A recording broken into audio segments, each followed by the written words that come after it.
Comme vous allez le voir dans cette première Mishnah, on va se poser la question de combien de personnes il faut pour juger. Cette question n'est pas juste technique, c'est très très profond. Alors ce format de Mishnah, c'est un format court, mais l'idée c'est de rentrer ensemble dans le texte de la tradition juive. Donc l'idée c'est pas de faire un cours, mais quand même de réfléchir un petit peu. Donc si vous aussi vous aimez aller à l'essentiel sans filtre, avoir accès au texte, alors ce format, il est fait pour vous. Bonjour à vous, bienvenue pour cette étude de la première Mishnah, du premier chapitre du traité de Mishnah Sanhedrin. Alors que dit le texte de la Mishnah? Dîner mamonot bishlosha, les lois d'argent avec 3 juges. Xelot vachavalot bishlosha, les vols et les blessures, c'est avec 3 juges. Nezek vachatzi nezek, le dégât et le semi-dégât. Tashloumé kefel ve tashloumé arba vechamisha, le remboursement double ou le remboursement quadruple et cinquuple, bishlosha, avec 3 juges. Aones va mefate, va motzi shamra, le cas du viol, le cas du séducteur, et celui qui fait porter un mauvais nom à une autre personne, avec 3 juges. Divrei Rabbi Meir, ce sont les paroles de Rabbi Meir. Vachachomim omrim, les sages disent, motzi shamra, le cas de la personne qui a fait porter un mauvais nom à une autre, Besrim Beshlosha, il faudra un grand tribunal de 23 juges. Mipne chez Eshbo Dine Nefashot, parce que dans ce cas de figure, ça peut rentrer dans les lois de vie ou de mort, de condamnation à mort. Alors la première partie, elle fait consensus, il n'y a pas de débat. C'est dans la deuxième partie de la Mishnah qu'il y a un débat entre Rabbi Meir et Chachamim. Donc dans la première partie, on nous présente toutes les sortes de cas de figure des lois d'argent. Il faut savoir qu'il y a 3 catégories de jugement. Les dîners mamonot, les lois d'argent, donc les conflits sur des biens, sur du matériel. Les dîners nefashot, c'est des lois qui portent sur la vie et la mort, c'est-à-dire que le tribunal pourrait condamner à mort. Et les dinim du Klal Israël, comme on verra plus tard dans ce chapitre du traité Sanhedrin, c'est des lois qui concernent l'ensemble du peuple juif, ou en tout cas une grande partie du peuple juif. Juste pour comprendre les différentes catégories, il y a les lois d'argent, on parle que d'un jugement sur le capital de la somme, et il y a d'autres où c'est une amende, comme par exemple Kefel, Arba Vechamisha, le remboursement double ou quadruple et cinquuple, où là le condamné devra rembourser 2 fois, 4 fois ou 5 fois la valeur de ce qu'il a volé, de ce qu'il a commis comme méfait. C'est ce qu'on appelle les amendes, les knas. Alors bien sûr c'est intéressant le cas du honest, le viol, le méfaté, le séducteur. Ici on parle que du remboursement de l'amende qu'il devra payer pour réparer son méfait. Attention, c'est pas la seule condamnation qu'il a, il est aussi Chayav Malkout, c'est la flagellation, mais les lois de Malkout, on en reviendra un peu plus tard dans la prochaine Mishnah. Il y a un débat par contre intéressant sur le motzi shemra, celui-là qui fait porter un mauvais nom. Qu'on a d'un côté Rabbi Meir qui dit que c'est seulement 3 juges, et de l'autre côté il y a Chachamim, les sages, qui disent qu'il faut 23 juges. Quel est le débat entre eux? Sur quoi ils sont en train de discuter? Pourquoi ils sont pas d'accord? D'abord, de quel cas il s'agit? On parle d'une personne qui s'est mariée.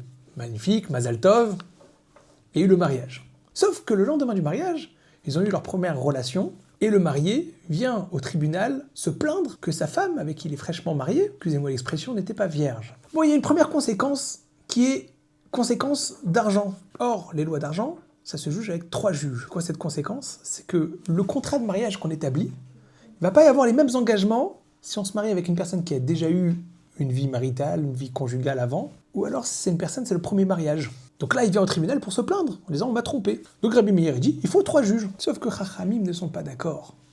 Ils disent qu'il faut 23 juges. Pourquoi il faut 23 juges? Parce qu'on rentre dans un autre sujet selon eux.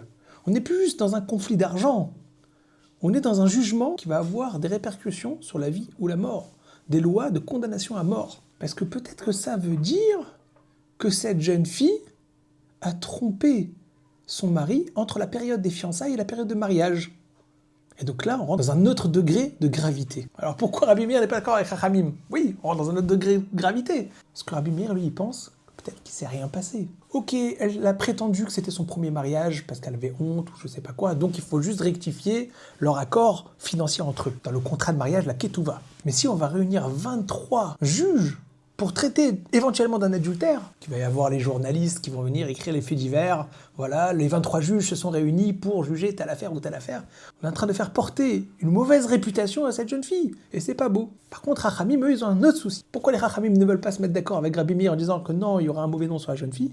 C'est que là, par contre, ça sera un mauvais nom. L'institution qui est le tribunal, que si jamais on commence avec 3 juges et qu'après on va passer à 23 juges, ça va laisser porter une renommée sur les 3 premiers juges comme étant des juges qui ne sont pas capables de juger ce genre de dossier. Et donc ils préfèrent dès le départ qu'on prenne la plus haute juridiction, les 23 juges, pour ne pas avoir besoin de changer de juridiction en plein milieu de l'affaire. On peut relever quelque chose de très intéressant dans cette Mishnah. C'est même des lois pas très compliquées, des lois d'argent. La Torah ne préconise jamais de juger de manière seule. Il faut qu'il y ait toujours 3 juges. Ça, c'est intéressant parce qu'on passe notre vie à juger. Nous-mêmes, notre esprit est tout le temps en train de juger son prochain, soi-même, la société. On juge, on a besoin d'avoir un avis, d'une opinion, etc. La Torah, elle dit, pour n'importe quel sujet sur lequel il faut juger, même les conflits les plus simples de la Torah, qui sont des conflits par exemple d'argent, ce ne sera jamais un maître de Torah, on ne parle pas de n'importe qui, on parle d'un maître de Torah, un rave, quelqu'un qui a des qualifications, pas même une personne, il ne jugera jamais seul.